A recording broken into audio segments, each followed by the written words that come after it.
যে দেখ হিরো এসে কি করলো। কি ওটা? কিছু না।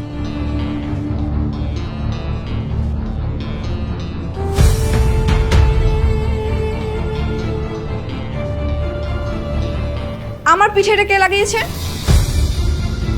আমি জানি না। তুমি সব জানো, সত্যি করে বলো, নাহলে তোমার কপালে যে কি বিপদ আছে তুমি নিজেও জানো না। আমি সত্যিই জানি না। আমি কমন রুমে ছিলাম, আসার সময় দেখলাম এটা তোমার পিঠে লাগানো। সবাই হাসাহাসি করছিল, যেহেতু এখানে আমার নাম জড়িত তাই এটা আমি খুলে দিলাম। তুমি কি পেয়েছো আমাকে? তোমাদের সবাইকে আমি মজা দেখাচ্ছি, ওয়েট।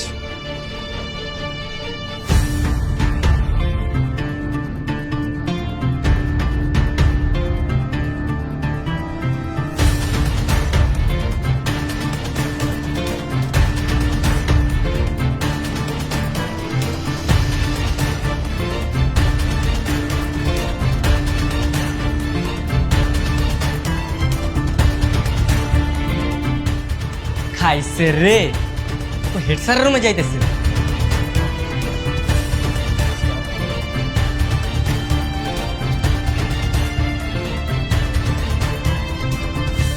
স্যার, এই স্কুলে থাকা আমার পক্ষে সম্ভব না। কেন, আবার কি হলো? আমার পিঠেটা লাগানো হয়েছে, আমি টের পাইনি। কি লিখেছে জান তো? আর এটা নিয়ে স্কুলের সবাই হাসাহাসি করছে। মেরাজ আমার ক্রাশ। কে লিখেছে এটা?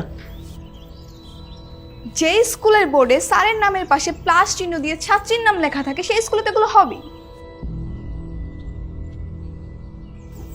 স্যার এগুলো বাদ দেন, মানে এই যে পোলাপান একটু দুষ্টুমি করছে আর কি, দুষ্টুমি করছে। দুষ্টামির একটা লিমিট থাকে। আজকে আমি আপনাদের কাছে আসলাম, আপনারা এটা বিচার করবেন। আর যতক্ষণ পর্যন্ত এটার বিচার না হবে আমি এটা গায়ে লাগিয়ে ঘুরে বেড়াবো।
ওর পিঠে কাগজ আমি লাগিয়েছি। এগুলো করার জন্য আসছিস? এগুলো করার জন্য স্কুল আসছিস? হ্যাঁ স্যার, ওর কোনো দোষ নাই, ও মিথ্যা বলতেছে।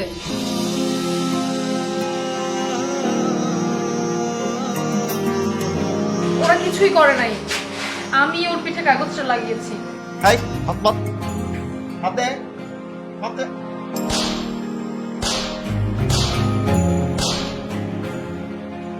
না স্যার, ওরা দুজন মিথ্যা বলছে, কাগজটা আমি লাগিয়েছিলাম।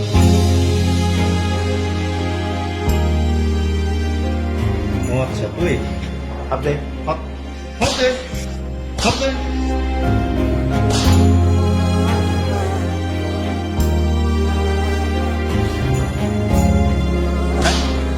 এগুলো স্যার ওরা কেউ কিছু করেনি স্যার, কাজটা আমি করেছি স্যার।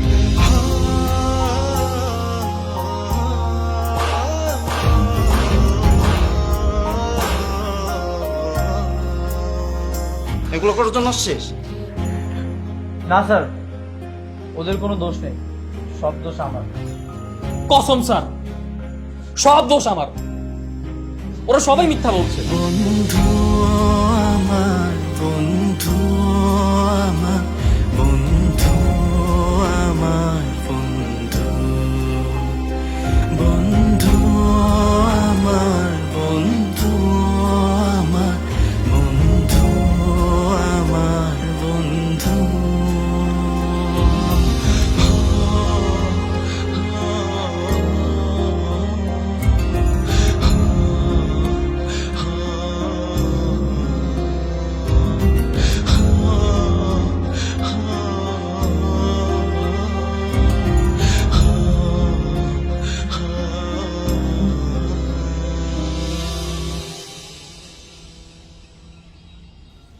বুঝছস, ওই এলাকায় যা ঝামেলা টামেলা করার দরকার নেই। বাবা কোথায়? বাবা বাসায় নেই। কেন, কি আজকে আবার কোনো সমস্যা হয়েছে? সমস্যা তো হয়েছে, কিন্তু আমার না, ওদের। আজকে আমি জিতে আসছি ভাইয়া। তোমাকে বলছিলাম না তোমার কোনো হেল্প লাগবে না, আমি একাই জিততে পারবো। আজকে আমি জিতে আসছি। তো সবগুলোর 12টা বেজে গেছে। কিন্তু কিভাবে কি করলি? বুদ্ধি খাটিয়ে। বুদ্ধি খাটালে সব হয়।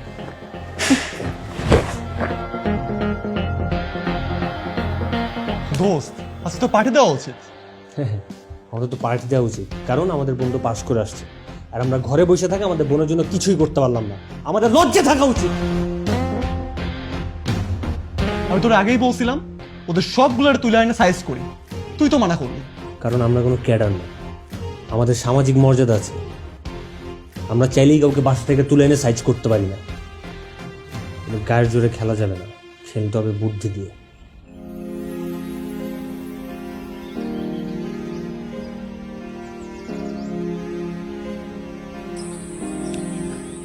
সরি দোস্ত। কেন? আমার বন্ধু তোরা সবাই মার খেলি, তোরা আমার নাম বলে দিতে পারতি।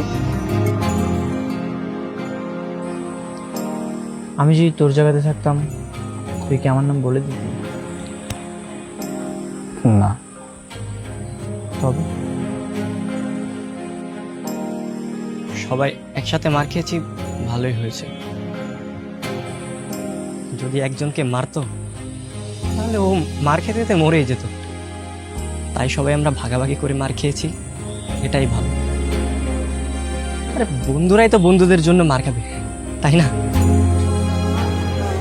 মিরাজকে একটু বেশিই মারছে। ব্যাপার না। ব্যাপার না মানে? মেরে আমার পিঠ কালো করে দিয়েছে। তো আমার যা বডি, আমার কিছুই হয়নি। আরে বন্ধুদের জন্য তো মরে যেতেও রাজি আছি, মার তো কিছুই না। এ দেখ মার সব উড়িয়ে দিলাম। যা, আমি একদম ঠিক আছি। তুই মারকে এত ভয় পাস আর এখন কিছুই বলছিস না? এগুলো সব আমাকে সান্ত্বনা দেওয়ার জন্য, তাই না? কি বল?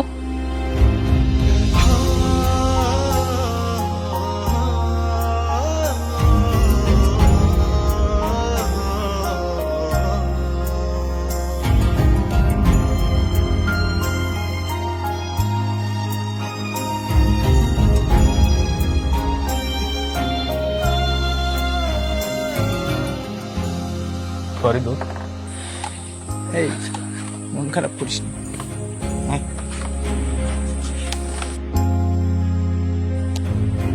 তোর গার্লফ্রেন্ড এভাবে আমাদের মার খাবে আমরা ভাবতেই পারিনি। আরে কিসের গার্লফ্রেন্ড? ওই মেয়ে অনেক জেদি। যে মেয়ে আমার বন্ধুদের কিভাবে মার খাওয়াবে সেই মেয়েকে নিয়ে আমি আর ভাবতে চাই না। না, ওকেই আমাদের ভাবি বানাবো, ওর সাথেই তোর বিয়ে হবে। আমি আর শান্ত রোজ তোদের বাসায় যাব, ও আমাদের রান্না করবে আর আমরা খাবো। It's hour challenge. আরে ওই মেয়ের রান্নাঘরে যাওয়ার মেয়েই না, ও দেখবি কাজের বউ রাখবে আর এই মিরাজকে দিয়ে হাত পা টিপিয়ে নেবে। তুই ওকে বিয়ে করিস না রে। কি বিয়ে পর্যন্ত চলে গেছিস? এখন থেকে আমি ওকে ঘৃণা করা শুরু করব। আমার কাছে আগে আমার ফ্রেন্ডশিপ আর স্কুল জ্ঞান, এখন থেকে যা বলবি তাই হবে। আমি তো প্রতিশোধ চাই। সাথী আর নাজিয়া কি চায়? ওরা তো আরো ক্ষেপে আছে, ওরাও প্রতিশোধ নিতে চায়। তবে তাই হবে। এখন থেকে ও প্রতিশোধের আগুনে পুড়ে মরবে।